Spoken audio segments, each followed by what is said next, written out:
may ya'budullaha ta'ala imtithalan li amrihi wa wafa'an biwajibi haqqihi ta'ala. Orang yang menyembah kepada Allah, kata Allah, kena melaksanakan perintah Allah dan menunaikan kewajiban hak Allah Subhanahu wa taala. Itu sebenarnya tujuan ibadah. Memang Allah berhak disembah, selesai sudah. Yang lain-lain tak boleh masuk. Ini baru proses. Nanti jangan pula saya kaji begini mundur aja jemaah ni. Cuma ni Pak Ustaz, saya pun dalam perjalanan sama kita ni. Cuma kita bercermin diri kita dengan para awliya, apalagi kita bercermin dengan Nabi Muhammad sallallahu alaihi wasallam. Tidak ada penyembah yang paling sejati kecuali Rasulullah.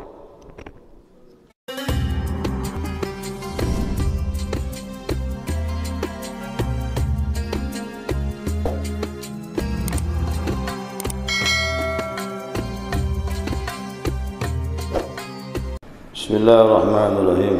Alhamdulillahi rabbil alamin. Allahumma salli ala nuril anwar wa sirril asrar wa tiryakil aghyar miftahi babil yasar sayyidina wa maulana Muhammadin al-mukhtar wa alihi al-athhar wa ashabil akhyar adada ni'amillahi wa ibdali. Subhanaka la ilma lana illa ma 'allamtana innaka antal alimul hakim. Allahumma dzakirna ma nasina wa 'allimna ma jahilna wa la haula wa la quwwata illa billahil 'aliyyil 'azim. Qala musannif rahimahullahu ta'ala wa nafa'ana bi 'ulumihi fid darain amin. Jemaah sekalian yang saya muliakan, assalamualaikum warahmatullahi wabarakatuh.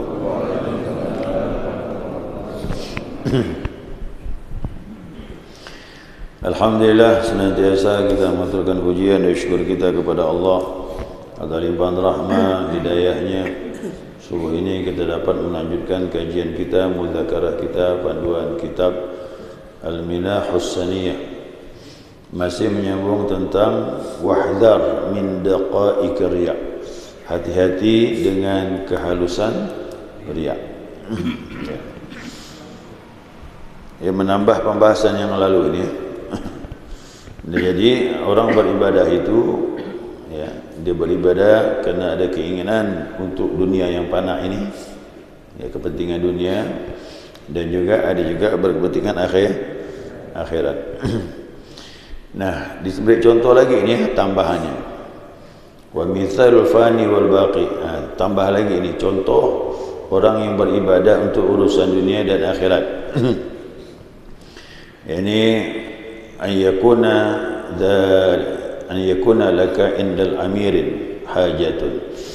Ya, ini seperti orang yang melakukan ibadah di sisi pembesar atau amir itu pemimpin lah, raja, ya kan? Amir itu pemimpin, ya, pemimpin seperti presiden lah, dulu kan khalifah. Nah, ini diberi contoh nih, orang yang beribadah di sisi orang pembesar, ya, dikatakan wadzalikal amir yusall jum'ah. Contohnya seperti pemimpin tadi itu salat Jumat. Nah, ya, salat Jumat atau salat yang lain. Dan pemimpin itu biasa di saf mana? Saf depan kan? Nah, orang yang beribadah ini dia salat juga di depan, ngambil saf di depan. Nah, cuman dia ada kepentingan, kerana ada perlu juga dengan pembesar tadi tu. Nah, umpamanya dia salat lah di depan ada gubernur umpamanya, dia pun salat dekat di situ. Nah, pas gak dipanggil gubernur lah ni, wah ni mantap ni, ada sesuatu ni. Nah, dia pun salat juga dekat samping gubernur tadi itu, dan ngambil di saf awal di samping gubernur tersebut. Nah, maka dia pun rajin datang ke tempat tersebut, persis duduk di sampingnya. Tapi ingat, dia duduk di samping gubernur tadi, di samping dia salat, dan juga keinginannya supaya maksudnya tercapai. Berarti ada dua kepentingan, urusan akhirat ibadah, keduanya urusan dunia. Dan saya sampaikan kemarin, namanya pemimpin itu kan lambang dunia. Beda dengan ulama. Ulama itu lambang agama. Kok pemimpin lambang dunia. Nah, berarti orang ini duduk di saf depan, samping gubernur dia duduk, maka salahnya dua. Satu kepentingan akhirat, satunya dunia. Itu maksudnya. Jadi dia menunaikan bukan untuk menunaikan hak Allah sebagai kewajiban yang Allah berikan kepadanya, tidak semata-mata kerana itu ada kepentingan yang lain. Cuman ini pun termasuk riya. Yang gini ini halus juga. Ya, riaknya halus. Tidak salah gubernur, Pak Ustaz, Pak Camat ya sama. Tak salah Pak Camat, Pak Lurah ya lah. Kok ada kepentingan sama lah. Ya. Jadi semuanya yang jelas ibadah tatkala ada berdampingan urusan akhirat dengan dunia itu masih termasuk riya. Nah, gimana nak bersihkan ini jemaah? Ini kan masalah yang halus. Ya, masalah yang halus. Ya, di kantor juga gitu. Kepala kantor bilang, nanti zuhur kita berjamaah ya. Aku dah perlu sama kau ni. Dia pun bilang, wah ada can ni. Pergilah salat sama ni. Duduk agak di samping kepala kantor tu. Di musalah kantor. Tapi di balik itu ada urusan yang diinginkannya. Campur lagi. Ya, itulah dia. Jadi ini dimengadakan qasdul awal. Jadi qasadnya yang pertama tadi ada unsuran dunia dan akhirat. Nah, bukan kerana ketakwaan kepada Allah Subhanahu wa taala. Jelas ya? Itu tambahannya. Masuk lagi. Nah, ini agak berat ni. Ini super berat ni. Ya, saya pun mungkin tak mampu kali. Ya, saya pun mungkin tak mampu. Tapi ini kan semakin jauh ni membersihkan amal ni. Wa minhal ibadatu biqasdi taqarrubi min hadratillah. Di antara seorang murid dia beribadah dengan qasad mendekatkan diri masuk ke hadirat Allah. Udah bagus dah ni. Siapa tak kepingin dekat dengan Allah?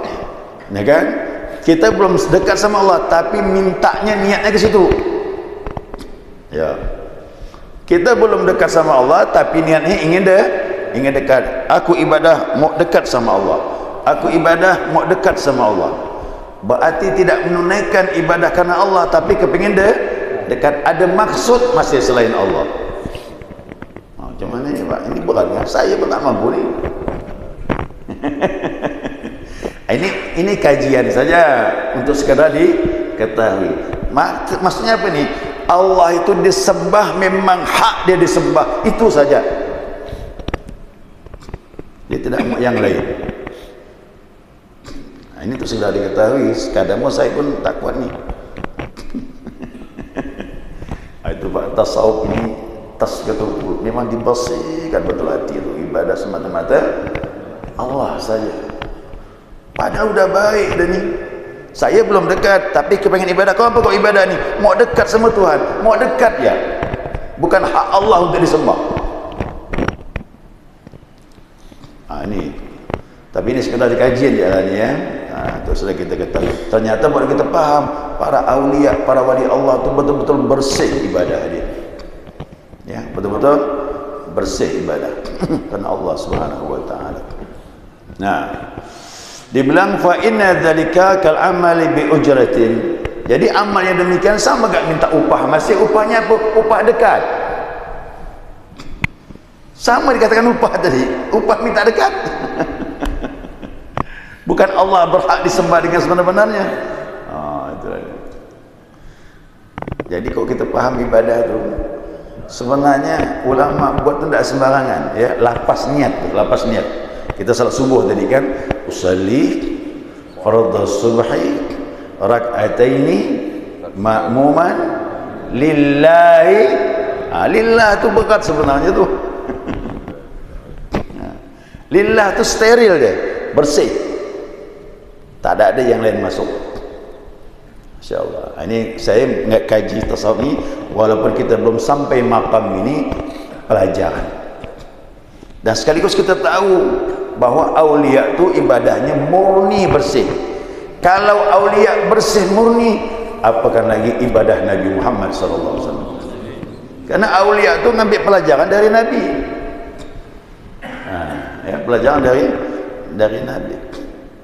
Maka bapak ibu sekalian jamaah, perbanyak zikir, makin tajam hati nanti. Ketahuan ni begini. Ya. Banyakkan zikir, bersihkan hati, ini akan keluar kelihatan dia. Akan keluar, insyaallah. Ya.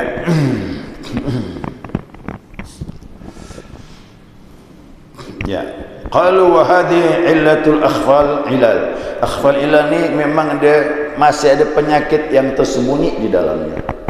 Ya, itu katakan daqaiqur riya, kehalusan riya. Wa rubbama taraqqa sahibuha ila qaribin min hadratillah. Kadang juga ada seseorang yang sudah didekatkan Allah, dekat betul dengan Allah. Ada juga. Kalau tadi belum, cuman ibadahnya kepengen dekat. Ada juga yang sudah didekatkan. Nah, sudah didekatkan kepada Allah Subhanahu wa taala, fa yuqalu lahu irji lasta min ahliha.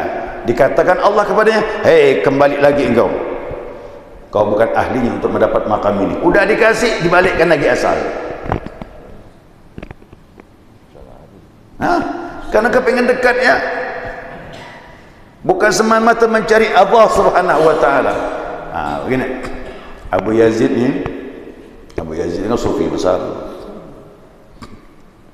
Waktu dibawa Allah ruhnya ni, tak apa lah Pak ya, ini saya cerita jauh lah ni. Orang berzikir tu jasadnya di masjid, tapi ruhnya tak ke mana-mana tu Pak. Abu Yazid tu terus dibawa ruhnya oleh Allah. Langit lewat, jika aras lewat, Lauh Mahfuz bisa dibaca. Lauh Mahfuz dibaca.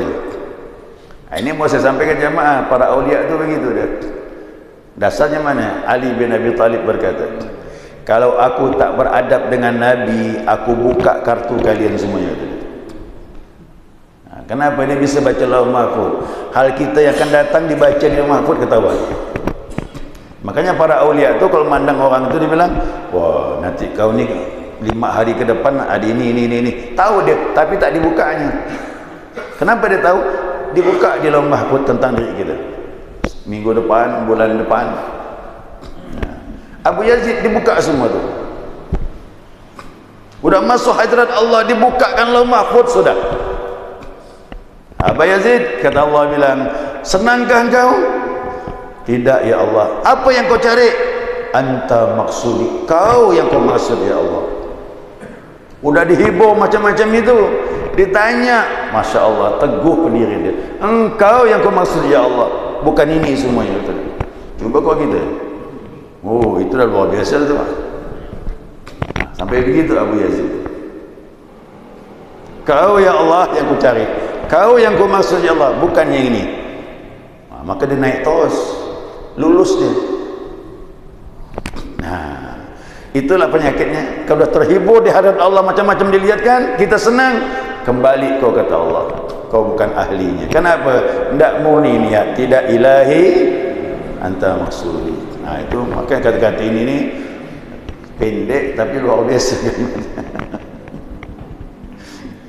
Dan kita bayangkan gimana pergi haji ya nak? Kau pergi haji itu semata-mata ada tujuan, ya habis kan juga ni. Ya, cuma pergi haji tetap pergi, jangan tak pergi. Ya, cuma pelajarannya kita ambil. Abu Yazid pergi haji kata dia, pertama aku pergi haji, aku tawaf di Kaabah, aku lihat Kaabah kata dia.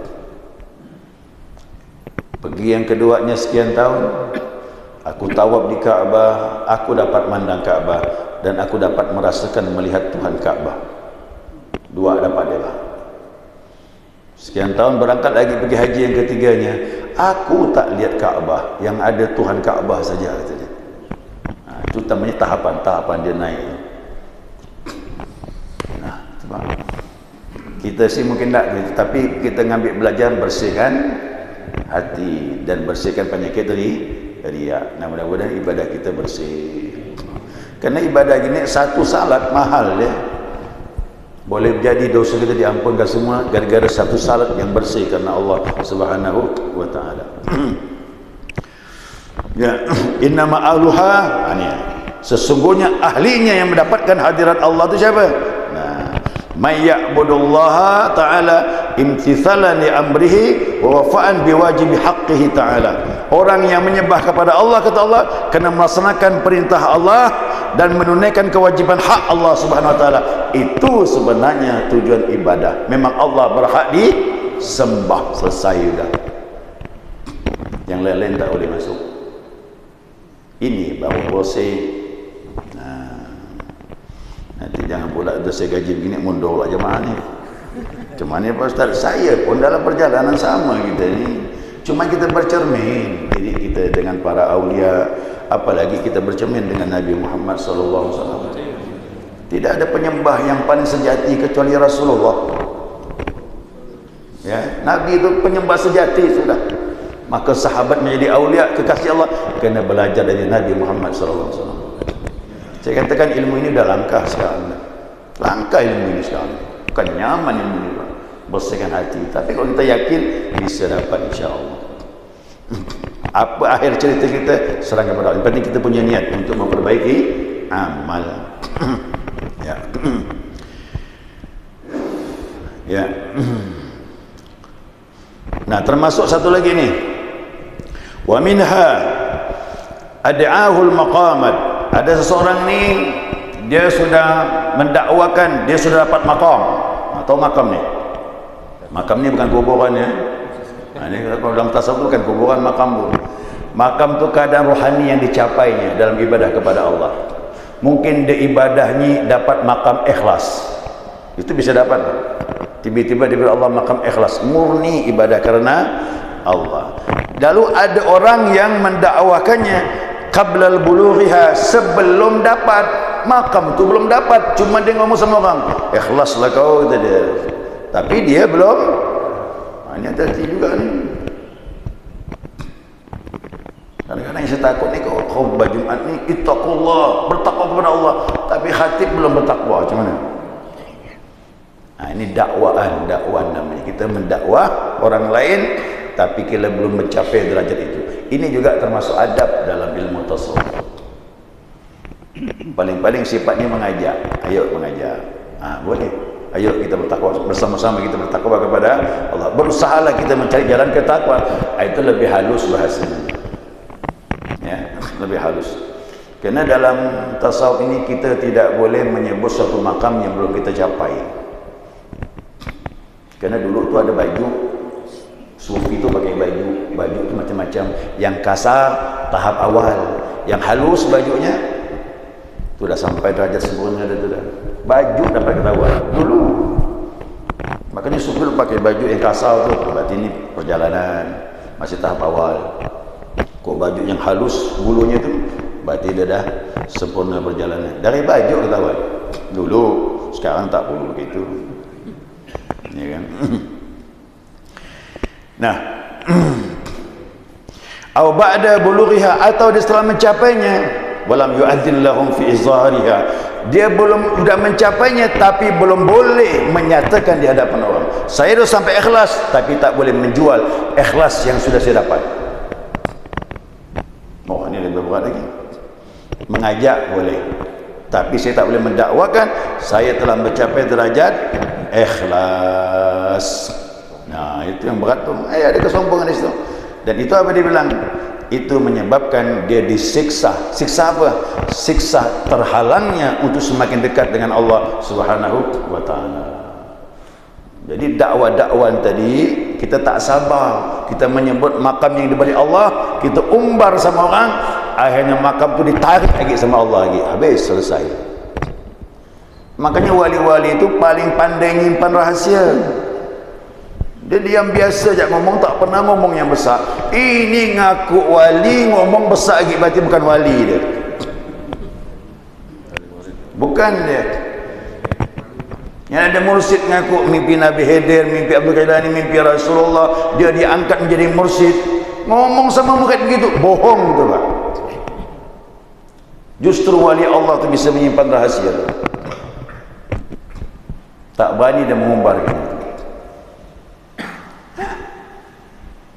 Maka saya bilang, saya tahu ilmu ini belajar sudah. Tak bisa dibohong ilmu ini. Kerana wali itu menyimpan rahasia Allah. Semakin diberi, semakin rapi dia menyimpannya. Semakin diberi, semakin rapi. Nah, makanya saya sampaikan, begitu dapat ilmu ma'rifat, tak berani dia mengumbarkannya. Makanya ada mursyid. Kalau ada mursyid itu terbimbing kita. Ini saya coba contoh tu ya, Abah Ali di Surabaya. Waktu dia mengalami panak, lupa dengan keadaan dengan diri dia pun lupa. Dia gembira dengan apa yang didapatkannya. Kena terhibur. Kerana sudah panak terbuka, Pak. Antara dengan Allah terbuka sudah. Begitu datang ke Surabaya, dari Surabaya sampai Surabaya, belum ngomong ditegur sama Abah Ali, kamu jangan merasa sampai, nanti kamu di situ aja, kata Abah. Ayang kata Abah. Kalau tidak kita dah bangga dah rasa kita dapat tu. Tapi ditekan begitu sama mursyid. Jangan kau merasa sampai, nanti kamu di situ aja. Tak naik-naik nanti makam kamu. Itu makanya mursyid perlu kita dihibur. Kita ni kecil kok di hadapan mursyid tak ada apa-apa. Tapi kalau tak ada guru yang benar, Pak, kita sombong jadi. Bawa beri sedikit dah, kita umbarkan dah semua tu. Itu ini maka indah sekali ilmu ini kalau ada pembimbing rohani. Kalau tidak, kebablasan kita. Nah, jadi terhalang udah tadi itu. Apa dakwaan tadi itu sudah dikasih, diumbarkannya, habis, redup lagi, bahkan ditarik. Ya, ditarik. Makanya para aulia paling rapi menyimpan rahasia, tak ketahuan. Kata Abul Abbas Al-Mursi, guru Ibn Atas Sekandari, mengenal Allah lebih mudah daripada mengenal wali Allah. Dia bilang gitu. Ini kalau di luar tarekat lah ya. Kan ada wali-wali bukan pengamal tarekat, jalur sendiri dipakai. Itu sulit dikenal. Mengenal Allah lebih mudah daripada mengenal wali Allah. Kenapa? Dia makan sebagaimana kau makan. Dia tidur sama dengan kau. Dia punya isteri, punya anak. Tapi dia wali Allah, kau tak tahu. Maka wali itu ada dua macam. Yang bahaya ni yang kedua. Yang wali masyhur ni, orang datang semuanya. Tapi yang kedua ni wali mastur ni, tak ketahuan. Hari-hari kadang makan sama kita, tak tahu dia wali Allah. Makanya kata Umar bin Khattab, dia bilang, hati-hati, dia bilang, berbuat baik sama orang, jaga akhlak, karena Allah sembunyikan di antara mereka ada kekasih Allah Subhanahu wa taala. Itu yang kita takut. Ya, kita ni maklumlah kadang-kadang mandang tu zahir je. Ya, zahirnya. Waktu sahabat duduk dengan Nabi Muhammad sallallahu alaihi wasallam. Ini disebutkan kitab tasawuf, kerana tasawuf itu mengambil hadis-hadis berkenaan tentang itu. Lagi duduk sahabat dengan Rasulullah, lewat orang ni, penampilannya necis, pakaian cantik, pakai imamahnya mahal, jubahnya mahal, kudanya pun mahal, sendalnya pun mahal. Lewatlah. Nabi tanya sama sahabat ni, bagaimana pandangan kau sama orang ini? Oh, ini mantap nih ya Rasulullah. Ini kalau ngomong didengar orang, kalau minang diterima, walaupun jadikan istri kedua. Ya, nah Nabi diam ya, tak lama lewat orang jalan kaki, biasa penampilannya. Bagaimana pendapat kau orang ini? Dia bilang apa lah? Orang ini agak sulit nih Rasulullah. Kalau ngomong tak dengar orang, minang pasti ditolak. Itu pandangan sahabat kan pandang zahir. Nabi bilang yang kedua lebih baik dari yang pertama dalam pandangan Allah Subhanahu wa taala. Jadi kita jangan ukur orang fisiknya, kita tak tahu ya. Maka kata Abu Abbas, kenal Allah lebih mudah daripada kenal wali, kata dia. Kerana wali ni bisa nyimpan rahsia. Kalau dah nyimpan rahsia tu bukan wali Muhammad ya. Kalau dia mengumbar kelebihan dirinya, bohonglah tu dia. Ya, bohonglah tu dia. Tak betul dia. Walaupun dia bilang aku mimpi Nabi Haider, walaupun mimpi Pak Haider sekali pun sama. Bohong dah tu lah, tak betul. Ya. Ini ilmu ini dah, kalau kita kaji akan ketahuan semakin rapi ilmu ini, tersembunyi dia. Apalagi yang tingkat tinggi itu dia kayak Rasulullah SAW. Biasa je, makan, minum, berjalan, tidur, kahwin, punya anak, biasa je. Ya, ini tingkat tinggi itu. Tapi kalau majzub tak berhitungan dia. Majzub lain, tak mesti hitungan. Itu dia labil, ditarik tanpa persiapan, dia labil. Kayak orang gila, tapi dia wali sampai juga. Tapi kayak orang gila. Itu pun tak boleh kayak gitu gini, bahaya tu bang. Makanya saya dapat pelajaran dulu dari guru kami, kalau ketemu wali majzub tu beri salam, dah jalannya itu dia. Yang kau duduk dengan dia, nanti habis kau tu kau dibuka. Itu dia. Kerana majzub ini kan dia tak bisa nahan dirinya. Apa dibukakan itu sampaikannya. Ya. Ya. Ini pesan daripada Syekh Abdul Hasan Asy-Syadzili rahimallahu taala. Abu Hasan berpesan terakhir ni ya. Saya ambil sekutip. Itu banyak tambahan penterjemah tu. Banyak sekali tambahannya pada kitab sikit ni. Itu ditambah-tambah sama penterjemah. Terakhir pesan Abu Hasan Asy-Syadzili rahimallahu taala. Kata beliau, min adarri syai'in 'alal murid, termasuk membawa kemudaratan bagi seorang murid, merusak bagi seorang murid, al-iktharu minal a'mali salihat, dia memperbanyak amal salih, amalnya banyak. Nah, la'allahu yahmadu ala dhalik, tapi dia senang ibadahnya itu diketahui orang dan diceritakan orang. Dia tidak ada di situ, tapi sampai berita ke dia, senang rasa hati dia. Idza yazdadu bi kathratiha, jadi tidaklah menambah. Yang banyak dia lakukan tidak menambah bagi dia, illa kecuali tardan wa maqtan, semakin jauh ditolak Allah dan semakin dimurkai oleh Allah SWT. Ini agak berat ni bang. Yang bicara ini murni sufi besar, Abu Hasan Asy-Syadzili rahimahullah taala. Nah, jadi kita tidak ada di situ, tapi orang bercerita tentang amal kita yang bagus sampai ke kita senang, masuk juga dah. Masuk. Apalagi kita di situ. Padahal kita raib jauh. Tak hadir. Ya mudah-mudahan ini pelajaran dia ni memang berat ini. Ya, saya kayak gini ini cukup berat luar biasa. Tapi itulah tadi, banyak-banyak zikir la ilaha illallah. Dipertajam akan ketahuan ini semua. Makanya amal tu perlu. Tasawuf tanpa amal tak nampak dia. Ya, kalau ada amal dia semakin kelihatan di mana celah-celah cacatnya amal kita itu. Ya, mudah-mudahan Allah bimbing kita. Kita ni lemah, Allah Maha kuat, ya Allah kuatkan kami. Ya, untuk ke arah itu. Mudah-mudahan. Baik, masih nyambung masalah ini nanti ni ya, masalah daqaiq riya, kehalusan riya. Ya subhanakallahumma wa bihamdika asyhadu an la ilaha illa anta astaghfiruka wa atubu ilaik. Allahumma shalli ala Muhammad.